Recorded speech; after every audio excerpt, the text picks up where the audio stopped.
Terminate a contract due to COVID. If you are interested in finding out how to terminate a contract due to COVID because your business can no longer perform your obligations under that contract, then stick around. So the first thing you need to do is find your contract, then do a Control F or a search for the word force. That's the first thing to do. Once you come up to the relevant clause, hopefully there's one in there like this one, you need to examine what the clause says. Now this clause says neither party has any liability under or may be deemed to be in breach of this agreement for any delays or failures in performance which result from circumstances beyond the reasonable control. So as COVID is a circumstance which is beyond the reasonable control of the party, then they're not in breach for a failure to perform. So say you've got a fish canning factory in Alaska, which would be nice.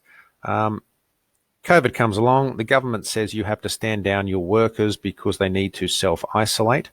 Then because that would be a circumstance that's out of your control and you can no longer can fish because your workers can't turn up to the factory, then you're excused from any breach or failure to perform. So that's great. That means you're not under an obligation to perform as long as COVID exists. But what do you have to do?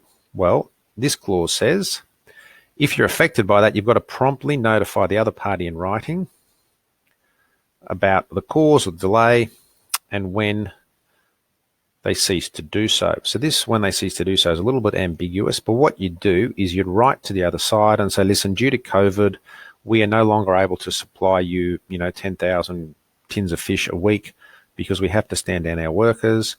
As soon as the government lifts the ban, we will be back up to production capacity within, 2 weeks. And that's basically the best you can do because you do not know how long the COVID stand down may last. Now, then usually there's a clause like this in a contract which then says, well, look, if the circumstance that's causing the delay goes for a period of 6 months or more, or 3 months or 2 months, whatever it will be, if that circumstance continues, then either party can terminate the agreement, which makes sense because you enter into a contract to do certain things, in this case, can fish and supply tins of fish.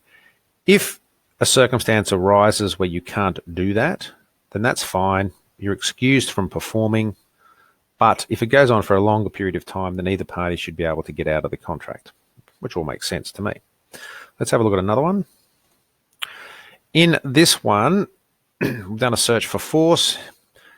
The problem with this one, not really the problem, but the issue is that force majeure event here is defined. See, capital letters, capitals, that means it's defined. So we need to go, before we look at this clause, we need to go and see what the definition of a force majeure event is. So let me just go and find that.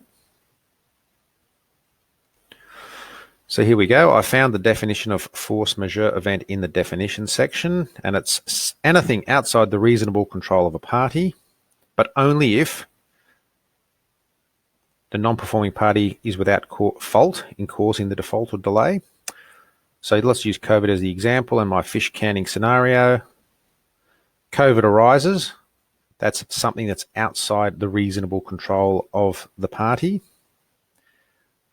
The party who is not able to perform due to COVID must be without fault in causing the delay. So did my fish canning people cause COVID? Well, no. So that means that clause is okay.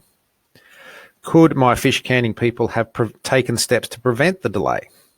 Well, no, they couldn't because the government said, look, you've got to stand down, you've got to self-isolate, people can't go to work. So that means this clause is okay as well. Now, if the government said everyone can turn up to work as long as you wear a mask, so then the fish canning factory would need to take steps to enable its workers to turn up, which means they'd need to buy masks and make those available so that the fish canning people could still perform under this contract. But given there's a government stand down, you don't need to worry about that. And then there's another catch-all which basically says the delay cannot reasonably be circumvented by the non-performing party at its expense through other means. So, in other words, could the fish canning factory put in place other means so that they can still continue to perform under the agreement? And in this case, the answer is clearly no. There's a government stand down. People can't go to work. People have to self-isolate. So given that, they can't turn up to the factory and do fish canning. Righto. So now we know under this contract, a force majeure event has occurred with COVID. We need to go back to the clause and see what it says. So let's do that. Right, here we are back at the clause. And this says if an event, a force majeure event arises, which by looking at the definition we know it has, and it prevents a party from performing its obligations, then they are defined as the affected party. The affected party must notify the other party of the event, what it is, it's COVID, and the obligations it's prevented from performing. So the affected party, the fish canning people, would write to their the people they're supplying and say, look, we were meant to supply you 10,000 tins of fish a day, but due to COVID, we can't do that. We've been asked to stand down all our workers. We will stand them down until such time as the government notifies us that we can go back to work. And once the government notifies us that we can go back to work, we will be up and running and at full production capacity within, say, 2 or 3 weeks. So that written notice has to go out, right, to satisfy the obligations under this clause. Then this clause basically says, well, you don't have to perform your fish canning duties for as long as the force majeure event continues. So if COVID goes on for 6 months, then for the same period of time, the 6-month period, the fish canners do not have to supply. And logically then, because the force majeure event is something out of the reasonable control of either party, then neither party is liable to the other for any damages. So that's how a force majeure clause works in this contract. Let's look at one more quickly. In this one, there was no force majeure clause. It's actually called an unforeseen events. So that's the other trick, is do a search for unforeseen or events if you can't find force majeure. And there should be a clause like this. And it basically says a party is excused from performing its obligations to the extent it's prevented by circumstances beyond its reasonable control, including but not limited to acts of nature, natural disasters, acts of war, terrorism, riots, strikes outside the party organisation. So it'd be good if virus or pandemic was listed in here, but because it's not, that's okay, because it says prevented by circumstances beyond its reasonable control, including but not limited to. So that means these are just some categories, but there could be other categories. And so COVID is clearly a circumstance that's beyond its reasonable control. And so that way, a party is excused from performing. Okay, so that's good. So you satisfy 33. Right, so then what do you do? When such circumstances described above arise, or they're about to arise, then the affected party must give notice of these circumstances to the other party as soon as possible, identifying the effect they'll have on its performance. So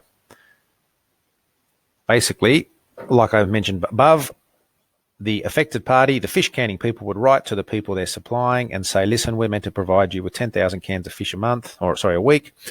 We can't do that due to COVID. As soon as COVID ends, within 2 to 3 weeks, we'll be back up to production capacity. So that's all good. Once again, though, you have to notify the other party, and then you just got to take all reasonable efforts to minimise the effect of the circumstances. So if the government, after a month, basically says, look, people can return to work as long as they keep a distance of 1.5 metres and wear masks, then you need to you need to use your reasonable efforts to try and make your business operational in supplying tins of fish within those parameters. Now, if for some reason it was not possible because people have to stand within 2 feet of each other on a production conveyor belt or something, then you might be still off the hook. But you might be able to stand people, spread them out more and still supply, just not the 10,000 tins of fish a week. You might actually drop to 2,000 or 3,000, but you still at least might be able to supply something. So you will have to, under this clause anyway, you'd have to make some reasonable efforts to minimise the effect of the COVID delay. And so that's how you use COVID to delay your performance or your delivery under a contract, or even potentially get out of the contract. Have any questions, please feel free to get in touch. I hope you found that useful. Thanks very much.